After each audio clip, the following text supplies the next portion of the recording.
Hello mga kabekya! Ayan, may gagawin tayo na coloring white hair. Gusto ng ating client ng dark brown ang kanyang hair, matakpan ng kanyang white. Ayan mga kabekya, tayo mag-apply na ng kulay sa ating client. Dahil may ginagawang ating senior, ako naman ngayon ang mag-a-assist sa kanya.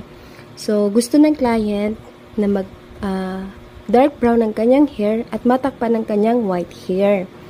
Ayan, mga kabekya. Habang tumatagal kabekya, matututo kayo sa akin. Basta, lagi lang ninyo panunuorin ang aking mga video. Para lagi kayong updated kay kabekya. Lalo na dito sa salon. Pag tumatagal, mga kabekya, pati kayo, gagaling at gagaling. Pwede nyo gawin sa inyong mga kapartner, sa inyong anak, pagkukulay. Ayan kabekya. Masaya kaya ang nagaganito, nagkukulay ng hair, nalilibang ka lang. Ayan, parang lang naglalaro. Pero yung laro mo, may galing at dating, syempre. Ayan kabekya. Ang bilis ni kabekya. May date po kasi yan, charot. Hindi po. Siyempre, kabekya, may oras din po yan. Ibababad po natin ang kanyang kulay.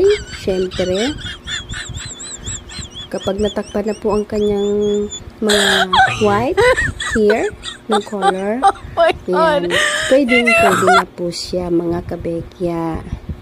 Kaya napakahalaga ang laging nagtitingin na yan. Babad muna natin siya kabekya ng 40 to 55 minutes hanggang siya ay matakpan ng kanyang white hair. Ayan, shampoo na natin siya mga kabekya. Siyempre, para luminis uli ang kanyang ulo at matanggal yung mga kuto, charot. Kuto. Ayan, shampoo girl. Siyempre, trabaho ni Junior ang mag-shampoo. Kaya yan, I love it. Shampoo pa more. Ayan, mga kabekya. Yung mga hindi naliligo, punta dito sa akin at magpa-shampoo. Charot.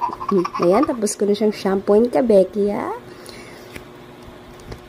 Ayan, wow. Ayan na po ang ating dark brown. Natakpan ng kanyang mga white hair.